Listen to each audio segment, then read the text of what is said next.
Hi everyone, Aaron here for Zollotech, and the Pixel 4 XL has been out for about 3 months. I've been using it for about 3 months since Google actually sent me one a little bit early, so this is something that I carry with me every single day. Now I know a lot of you may know me from my iPhone videos and things like that, but I carry an 11 Pro Max, but I also carry a Pixel 4 XL.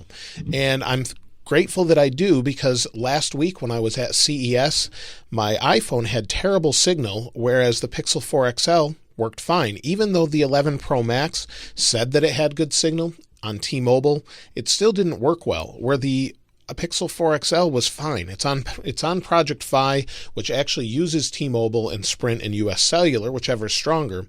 And the issue for me on the iPhone was not an issue with signal strength, it was an issue with it just working properly.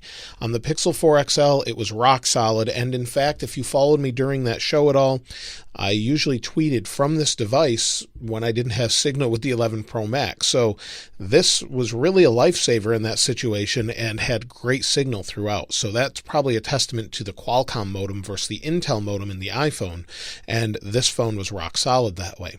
Now the design after 3 months has really grown on me. I really don't see the top here. It doesn't bother me at all, or the forehead, and it's a little bit thicker, but it doesn't bother me at all. I like the kind of narrow vertical phone that this is. It fits really well in my hand and it's very comfortable to hold. And the design overall is great because it's sort of a plastic edge. I don't use a case on it. It's got this plastic sort of feel edge or soft touch edge with a nice smooth plastic back covering glass. And it just is really grippy this way. I have no issues with it there. And I like the design where you can squeeze it just like you can with the previous Pixels. It's something I find that I use a lot when it comes to Google Assistant. So I like that. The speakers are really good. And in general, it's a great phone. I like the design with the exception of maybe the face on the camera, but the camera is good enough that I can ignore that. And I'll talk about the camera in just a moment.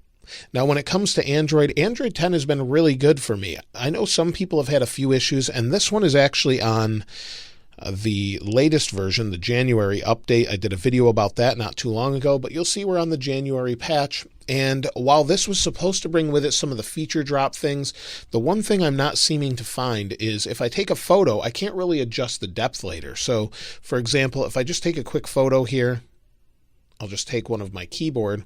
If I go into that photo, you should be able to adjust the depth. If we go here, you'll see it just has light, color, and pop. So I'm not seeing that in anything that I've been able to use. So some of those features still aren't here for me, but they may be for you. But in general, Android 10 has been super fast. You've got that refresh rate that speeds up to 90 Hertz. It's been great. It's super smooth. And I really enjoy using this phone. Things like the camera open quickly, like I showed you just a second ago. And the camera is something that I use regularly when I do thumbnails for videos if I'm outside. So even if I have my iPhone with me, I use this for the camera because I like the colors. They seem to pop a little bit more. So if I slide in the iPhone here, we'll take a photo. And it's nice and fast, and I really like the way Google processes these photos. It's nice and punchy, the contrast is good, and the detail is there as well. Now, when it comes to the video, I find that I don't use the Pixel. I like the iPhone video better. So I go back and forth. Thankfully, I can do that, but this phone is really good with photos. I put it in 16:9. That's the thumbnail size that YouTube likes, and I take the photos with this. I can frame it well, and it's just really very good. The depth is great and everything else. Now, of course, battery life was a big concern with this phone, and while it's not as good as some of the other flagships, including the iPhone or say the S10 Plus from Samsung, the battery is okay. I just charged this. You'll see it's at 95%. So if we go to battery here, you can see that's the current battery state, 94%. I would say I'm getting about 5.5 hours out of it. Obviously, I haven't used this for the entire day to run this down today, but it gets me through a day, no problem. When I was using it at CES, I didn't have to charge it throughout the day. I just charge it at night and have no problems with it. So it seems to be holding up really well that way. I never found that I had an issue. And just in general, the experience has been rock solid. I haven't had to reboot it due to issues. The last time I rebooted it was when I flew back from Las Vegas with CES. I shut it off then just to make it easier and not put it in airplane mode. I turned it off, turned it back on when we landed, and it's been on ever since. So that was last Wednesday. I'm recording this 6 days later, it's been on, no problems, no reboots.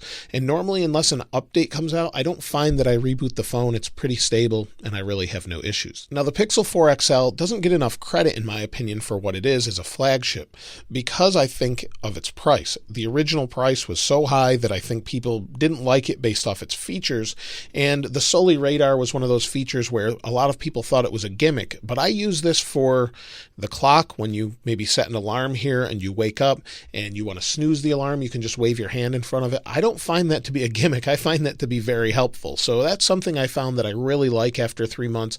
I like how it wakes up with sunrise, kind of brightens the screen and wakes up. I just like the little features throughout the phone. But that price is where I think a lot of people weren't real happy about this phone. Had this come in at about $699, I think a lot of people would have liked it and would have picked one up and had no problems with it whatsoever. So for me, I think it's still a great phone.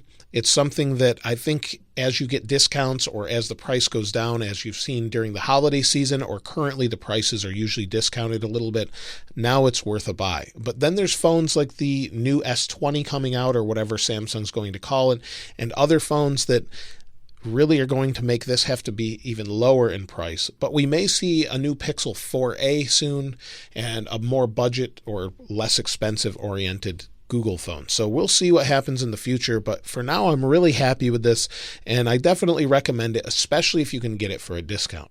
Now I'd love to hear what you have to say about it in the comments below. Do you have a Pixel 4 or 4 XL or any of the previous Pixel lines? I'd love to hear your thoughts about it in the comments below. If you'd like to get your hands on this wallpaper, of course I'll link it in the description as I always do. And if you haven't subscribed already, please subscribe, and if you enjoyed the video, please give it a like. As always, thanks for watching. This is Aaron. I'll see you next time.